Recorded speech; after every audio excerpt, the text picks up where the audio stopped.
Alright guys, so the final Nintendo Switch 1, I guess we call it the Switch 1 now, the final Switch Direct, just came out. I just finished watching it. It just ended, and now I'm going to record this video.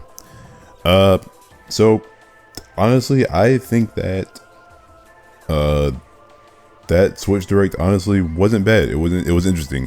They're honestly, because going like thinking immediately, like if you like, a lot of people watching Direct are probably like disappointed by it. Like I'm sure some people might think, oh, like it was kind of underwhelming. There wasn't really a lot of like huge stuff, but like I actually think it was pretty good. I mean, because at this point, you know Nintendo is putting most of their resources into the Switch 2. Like let's be completely honest. You know, we all know that the Switch 2 presentation is going to have like huge game reveals and announcements, and you know, like all the big stuff is going to be, or most of the big stuff is going to be in the Switch 2 Direct. Because I do think there was actually a few big things in this Nintendo Direct that happened today. So yeah, I'm honestly not disappointed. There was honestly more here than I kind of expected. I really wasn't expecting much because I figured Nintendo couldn't have had that much for the the Switch 1 anyway. So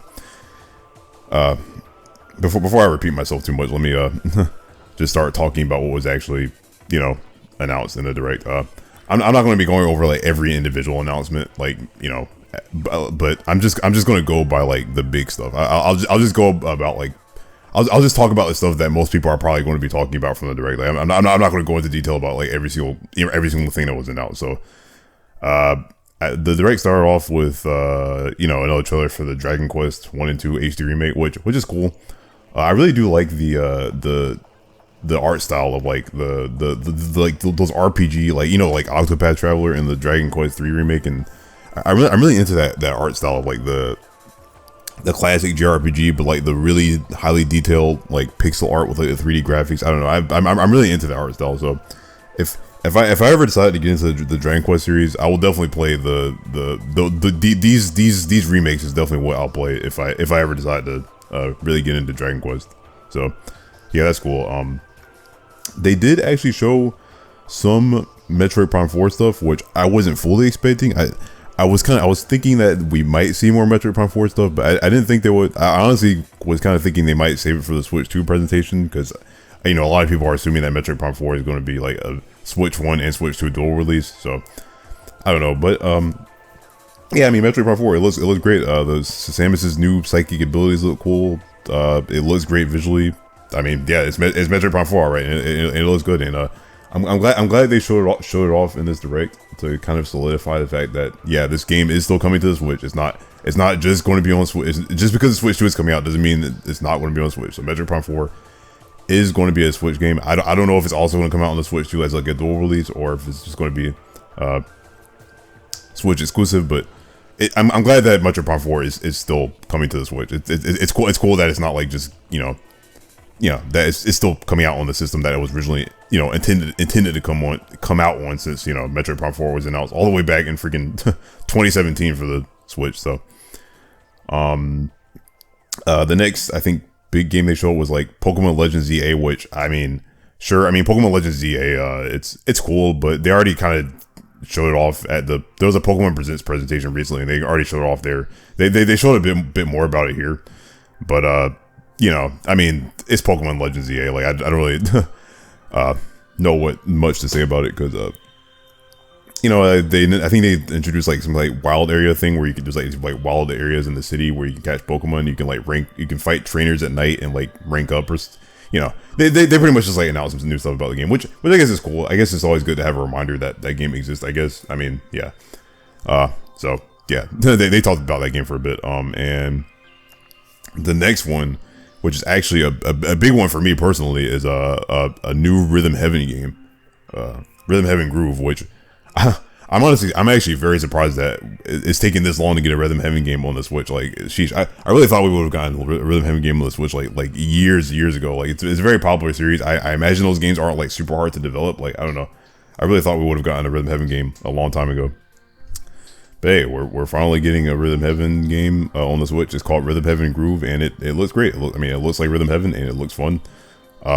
One disappointing thing is that it's coming out next year, which I think is really weird. So I guess I guess this is going to be like a 3DS kind of situation where like, because you know how even after the Switch came out, like Nintendo still released some first party games on the 3DS. Like the 3DS did survive for a few years even after the Switch released.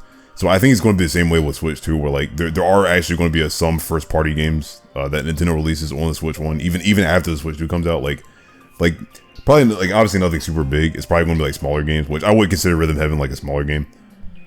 So yeah, this kind of just shows that yeah, Nintendo is going to be releasing some first party games on the Switch, like even after the Switch 2 comes out, because not only did Rhythm Heaven Groove get announced for 2026, Tomodachi Life also got revealed, or the Tomodachi Life sequel also got revealed for 2026, which is next year. So and these are first party Nintendo games. So I guess I don't know if these are going to be like the last first party Nintendo games on the Switch one, but I guess we'll have to wait and see. But I mean I would consider these pretty decent announcements. Like Rhythm Heaven definitely has a pretty decently sized fan base. I mean I'm a big Rhythm Heaven fan, so I'm happy about that.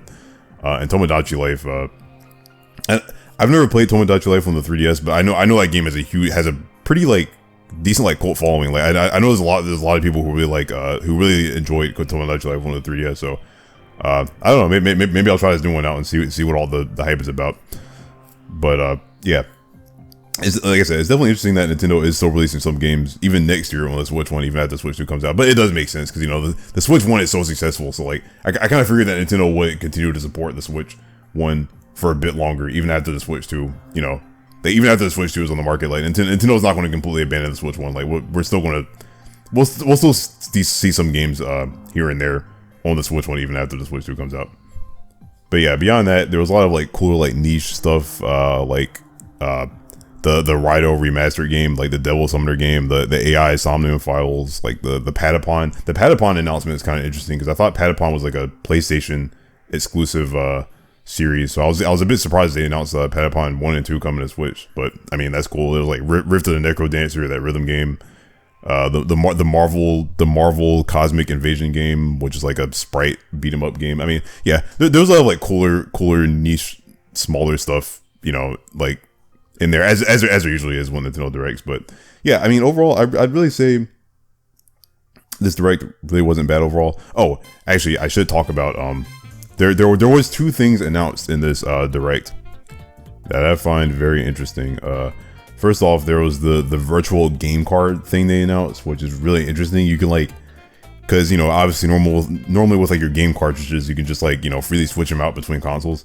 They're introducing like this concept where like you can have this like virtual game card and like transfer your virtual game card to like one other system. You can only do it with one other system, and you need an internet connection to do it. But like yeah, it's pretty much like a way to like because I guess it makes sense. Like I'm sure there's a lot of people who have like a lot of digital games on the Switch, and maybe they want to be able to transfer it to the other console. And I'm assuming this is also going to be compatible with the Switch 2 as well. Like I'm pretty sure you'll be able to transfer your Switch 1 virtual game cards over to your Switch 2. I'm pretty sure that's like why they announced this. Like, you know, like not just for like Switch 1 owners, but I'm pretty sure this is like a prelude to something that's also coming to Switch 2. So yeah, what I find particularly interesting about this virtual game card thing is I wonder if this is like the beginning of Nintendo going all digital. Like I do think the Switch 2 will have physical games, but I feel like, I don't know, I feel like as time goes on, like video games are just becoming more and more like digital, you know? I mean, the fact that the PS5 Pro came out, you know,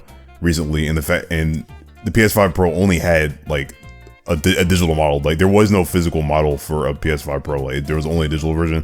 Like you had to get like a separate disc drive and attach it to the PS5 Pro to play disc. But the PS5 Pro itself does not have like a physical disc version at all. And now we're getting Nintendo with this like virtual game card thing, which is supposed to be a way to like transfer your digital games over to other consoles like easier. Like I don't know, man. It's a bit worrisome how much physical video games are starting to fizzle out and digital games are starting to take over. I really hope we keep getting physical games for a while longer, because I really do think that physical media is really important and should continue to exist. And I don't know what. Hopefully the Switch 2 at least still has physical games, because I don't know, at this point, who knows if the PlayStation 6 will even have physical games at this point. I don't know. We'll have to wait and see. But yeah, that's just something I thought was interesting about the virtual game card thing. I mean, it's a cool, convenient feature though. The next thing that Miyamoto himself actually came up to announce was this Nintendo Today app, which is like this thing where Nintendo is going to be updating, I guess, updating people on. I honestly don't even fully understand what it is. I think it's just going to be like this like Nintendo news app where they're going to be updating people on Nintendo related things happening like every day. So, I mean, I guess it'll probably be like their kind of like their Twitter account, because I mean Nintendo does announce things on their Twitter account like pretty much every day. So you know, like obviously they don't announce like big stuff every day, but you know they do talk about stuff, you know, about games and stuff on their Twitter every day. So I guess it'll be like that, but like just in the form of a phone app. Maybe they'll just like announce.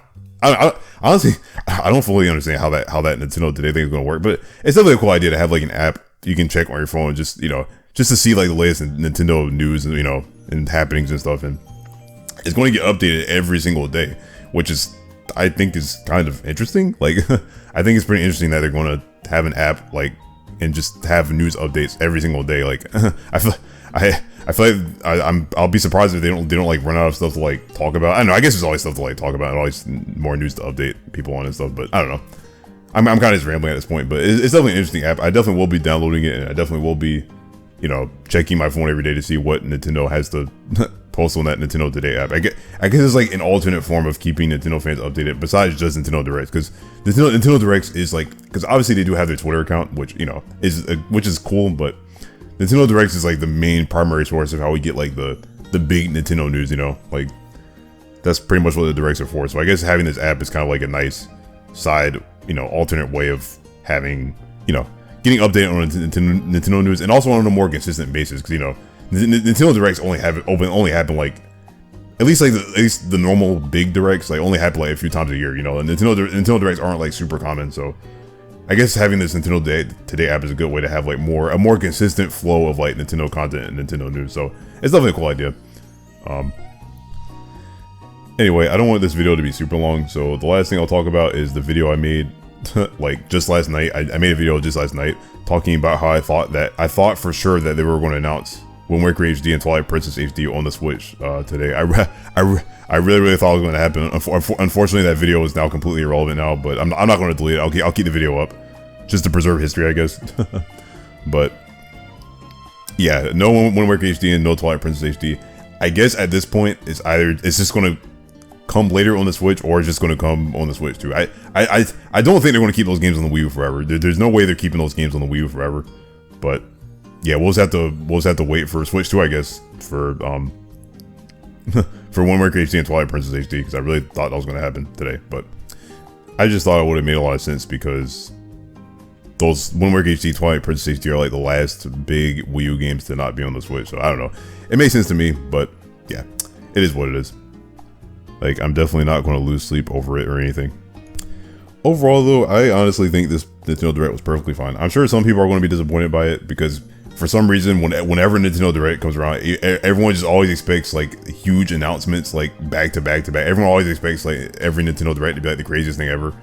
But if people were expecting a whole lot out of this Nintendo Direct, they were kind of just setting themselves up for disappointment, because we all know the Switch 2 Direct is coming next week, and then we all know that's going to be the Direct that has the big stuff, because obviously they're going to want people to buy the Switch 2, so like they're going to want to put their next big games on the Switch 2, so people actually buy the Switch 2. You know, it's basic video game marketing logic stuff. You know, it all makes sense.